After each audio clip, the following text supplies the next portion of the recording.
Et si demain des capsules avec des voyageurs propulsés par un champ magnétique battaient les records de vitesse des avions de ligne et permettaient ainsi, par exemple, de relier Paris à Marseille en 40 minutes? C'est le projet Hyperloop, lancé en 2013 par Elon Musk et qui depuis agite le monde de la tech. Si les bases du voyage supersonique du futur sont posées et testées aux États-Unis et prochainement à Toulouse, l'Hyperloop interroge également. Ce projet verra-t-il vraiment le jour et si oui, quand, où et à quel prix? C'est ce que nous allons voir. Le concept du déplacement en lévitation n'est pas né de l'imagination débordante d'Elon Musk ou d'un film de science-fiction, loin de là. Dès le 19e siècle, scientifiques et ingénieurs développent un système appelé poste pneumatique permettant d'envoyer des télégrammes dans un réseau de tubes pressurisés à travers un bâtiment ou même une ville. Mais on est encore loin, très loin, d'un système permettant de faire déplacer des humains. C'est pourtant bien de cette invention dont l'Hyperloop s'inspire, mais le défi de transporter des hommes toujours plus vite fait partie de l'histoire. Et au 19e siècle, un formidable outil appelé le rail va faire des émules. En 1825, la première ligne ferroviaire ouverte au public voit le jour en Angleterre, sous l'impulsion du mécanicien George Stephenson, l'inventeur de la fusée, la première locomotive à vapeur. C'est en 1837 que la première rame de chemin de fer transportant uniquement des voyageurs est inaugurée en France et relie Paris à Saint-Germain-en-Laye sur 18 km. Depuis près de 200 ans, ce moyen de transport ne cesse d'évoluer. En 1981, c'est le TGV qui est inauguré par François Mitterrand entre Paris et Lyon, marquant une véritable rupture dans la mobilité. Depuis la création de la locomotive, la vitesse des trains a été multipliée par 8 et de nombreux pays participent à une course de compétitivité et de vitesse.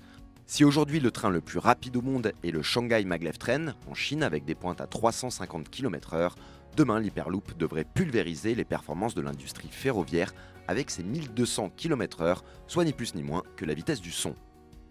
Techniquement, il s'agit de faire circuler sur un coussin d'air des capsules de moins de 3 mètres de diamètre alimentées par des batteries et propulsées par des électro-aimants géants dans des tubes sous basse pression. Au fur et à mesure que la rame prend de la vitesse, elle se met à léviter au-dessus du rail central et peut ainsi accélérer jusqu'à sa vitesse de croisière. Derrière cette technologie innovante se cache surtout une véritable course contre la montre. L'objectif d'un Elon Musk ou d'un Richard Branson, rentrer dans l'histoire en créant le 5e mode de transport, comme George Stephenson en son temps. Et pour ce faire, tous les coups de com' sont permis, donnant le sentiment un peu biaisé que le train du futur sera dans nos villes dès demain. En dévoilant les plans de l'Hyperloop en open source en 2013, Elon Musk a créé un buzz planétaire. Aujourd'hui, l'entrepreneur observe les startups se livrer une bataille technologique. Revers de la médaille, c'est son concurrent sur les vols spatiaux, le PDG de Virgin Richard Branson, qui semble aujourd'hui le plus en avance sur le système dévoilé par le patron de SpaceX et de Tesla. En décembre 2017, l'Hyperloop One de Virgin, testé dans le désert du Nevada aux États-Unis, a atteint 387 km/h sur une piste de 500 mètres de long.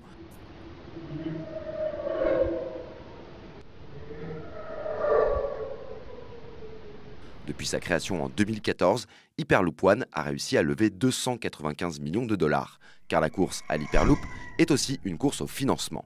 Et Richard Branson a déjà bouclé un accord pour la construction d'une piste en Inde, même s'il faut rester prudent avec les effets d'annonce autour de l'Hyperloop. Le premier tronçon d'essai est annoncé pour 2021 et la mise en service pour les voyageurs espérée pour 2028 à une vitesse de 387 km/h selon les premiers plans. On est encore loin des 1200 km/h annoncés ici et là sur des pistes reliant Paris à Marseille ou Los Angeles à San Francisco dès 2020. Son concurrent principal, la start-up Hyperloop TT, a annoncé à travers son président en avril dernier qu'un accord avait été signé avec les Émirats Arabes Unis pour le développement d'une ligne commerciale entre Abu Dhabi et Dubaï et dont l'ouverture était prévue pour l'inauguration de l'exposition universelle de Dubaï en 2020.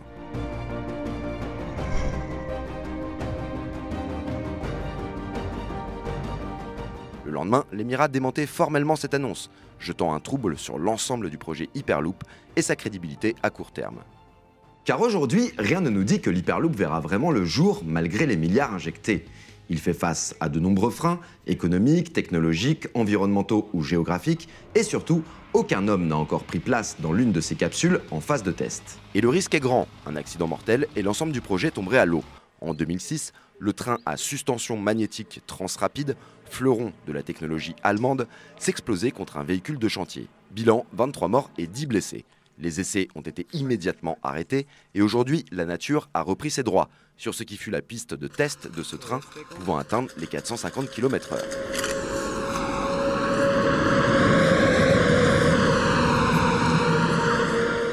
question de la sécurité est au cœur de la recherche et développement de l'Hyperloop, qui est présenté comme le transport le plus sûr.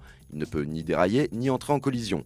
Et la question de la pression ne pose pas de problème. Le système de dépressurisation est le même que celui des avions de ligne qui volent en moyenne à 900 km/h. Les freins géographiques, eux, sont nombreux. Ce moyen de transport est pensé pour être au cœur des villes, alors même que l'urbanisation massive crée un engorgement. L'Hyperloop nécessite une construction sur terrain plat et vierge, comme dans le désert, ce qui favorise certaines régions américaines ou des Émirats. En France, si des lignes sont envisagées, le projet est encore loin d'être concret. Hyperloop TT construit actuellement une piste de test à Toulouse, mais avant tout pour vendre sa technologie à Dubaï ou ailleurs le jour où le système sera prêt. Une start-up canadienne, Transpod, elle, rêve de faire du Limousin le cœur du développement de son Hyperloop. Mais là aussi, on parle d'une piste d'essai en vue d'un lancement à l'horizon 2030, dans un premier temps, d'une ligne au Canada. Pour le CIO de Transpod, l'objectif est de développer une technologie, puis de la vendre à un opérateur de ligne et d'être sur le marché le plus vite possible. Selon leurs données, 27 passagers pourraient prendre place par capsule avec un départ toutes les 80 secondes, entre 6h et minuit, avec un prix abordable, plus proche d'un transport en commun qu'un billet de train ou d'avion. Quant au coût de construction d'une ligne Hyperloop, il paraît encore astronomique, mais pas rédhibitoire dans un monde où le temps, c'est de l'argent. Une étude de faisabilité conduite par KPMG évalue à 19 milliards de dollars la construction d'une ligne entre Stockholm et Helsinki. Avec 43 millions de trajets par an et à un prix de 25 $, les revenus annuels de l'Hyperloop seraient de 1 milliard de dollars. L'étude évalue la valeur du temps économisé à 321 millions d'euros. À coup sûr, ce cinquième mode de transport, s'il voyait vraiment le jour, créerait un véritable nouvel axe de développement économique. N'oublions pas que l'homme est toutefois capable de miracles. Et si en 1974, Valéry Giscard d'Estaing, alors ministre de l'économie, ne croyait pas au TGV et refusait le projet, on compte aujourd'hui plus d'une vingtaine de lignes TGV en France. Alors rêvons un peu de ce monde dans lequel on pourrait se réveiller à Paris, partir en réunion à New York, déjeuner à San Francisco, puis aller se faire une exposition à Tokyo avant de finir sa journée à Dubaï. Jules Verne n'aurait sans doute pas renié un tour du monde en 80 minutes.